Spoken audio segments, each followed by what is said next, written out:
Now, nearly 100 airlines are launching this year, which might seem a little bit of a strange timing considering how much the pandemic has weighed down the travel sector. Well, we've got the CEO of one of those airlines joining us now. We have Andrew Levy, CEO of Avelo Airlines, here with us.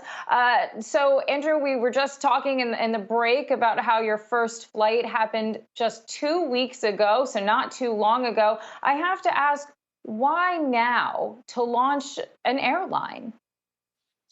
Well, look, in fairness, we started working on this long before the pandemic started, but we delayed our launch, and as you just noted, we started. Actually, I told you 2 weeks ago today. It was actually 2 weeks ago yesterday. We started, and I think the opportunity right now is terrific. I mean, we just heard from the last segment how we are continuing to make progress in getting back to normal life with during this pandemic. There's enormous pent up demand to travel. Summertime is usually a very peak travel period, and we're going to time it just perfectly to be up and running and hit it. I think at a great time. So, COVID has actually created a lot of opportunities for us that we're able to take advantage of, including acquiring airplanes for a lot less money and certain other services that we need to acquire. IT systems as an example, things of that nature.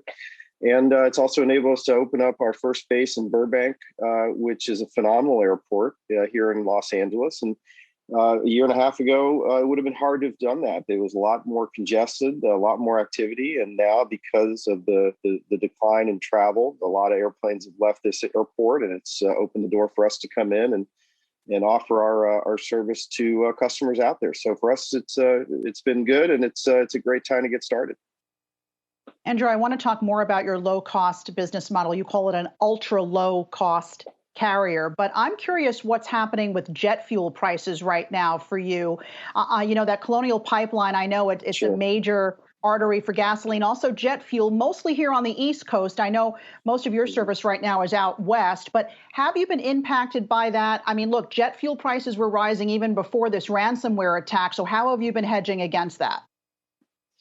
Well, you're right about everything you said there. I mean, the Colonial Pipeline is obviously hugely important for the eastern United States. We're not on the East Coast, so we dodged a bullet this time, but certainly there's an indirect effect on prices in general.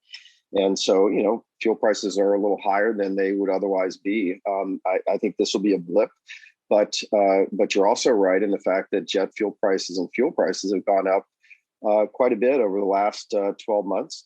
I don't think that's a bad thing necessarily. I think that it's a good reminder that our biggest input cost is a commodity that can fluctuate a lot. Folks like me who've been around a long time certainly remember vividly back in 2007, 2008, when jet fuel prices went up to close to $4 a gallon. So we're a long way from there. We don't hedge. We don't use derivatives to hedge our fuel risk. We'll manage through it. And just be smart about when we fly and make sure that we fly when it makes sense to fly. But look, we're early stages. We just started. We have 3 airplanes. We're very small. We're just in the very beginning stages of building our business. And fuel prices are quite honestly not anything that I really think a lot about and get overly concerned about. All right. I want to talk about some of these fares and how you're able to make your business work. I understand that fares can start as low as $19. Tell us what route that's for. Is it one way, from where to where? Sure. And how are you able to operate the airline offering fares like that? Well, look, long term, we can't. So just to be completely transparent about that, this is an introductory fare. We're trying to get awareness. We have a new brand in the marketplace. So we've gone from a month ago, nobody knew anything about Avelo. And we're building a brand, we're building awareness, and utilizing low fares is a great way to do it. Low fares are something everybody likes. And we're offering a $19 introductory fares one way on every single one of our routes from Burbank. We are serving 11 different markets in the Western US. The fares start at $19. But once that introductory fare period goes away, we'll still have terrifically low prices. We do have a very efficient cost structure. We're built to be highly efficient, and we're also built to be able to offer everyday low fares to our customers. And combining that with the great convenience of an airport like a Burbank, and some of the other airports we fly into. Some of them are smaller markets, but just yesterday I was talking to people up in San Francisco. We're flying into Santa Rosa, which is a terrific little airport, not convenient for everybody in the Bay Area, but we serve a lot of those types of markets, a lot of those types of airports. And so we offer people great savings with everyday low fares and also great convenience by being able to take advantage of small, easy to navigate airports.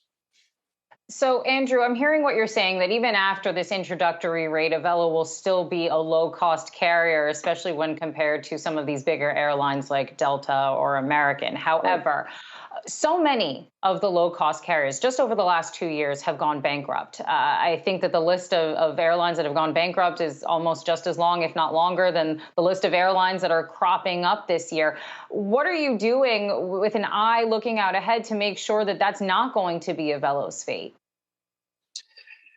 Well, look, if you look back in time, certainly this is a tough business, and I started my career in the '90s. There's a lot of airlines that were out there, and very few that survived. And so look, you got to know what you're doing. You got to do something different. You have to have, first of all, you have to have a great low cost structure, which we have.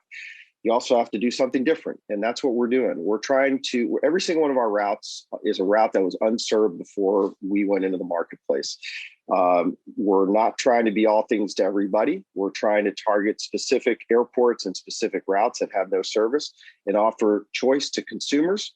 We think we can do that very effectively with a very low cost structure, very efficiently, and make a couple bucks. So this is not my first rodeo. I've done this before, so we certainly have the benefit of a lot of experience and a lot of success in the past, but nothing's easy about this business. It's a tough business, and we have our work cut out for us, but we're well positioned. We have a terrific balance sheet, great people, a unique strategy, and we like our chances.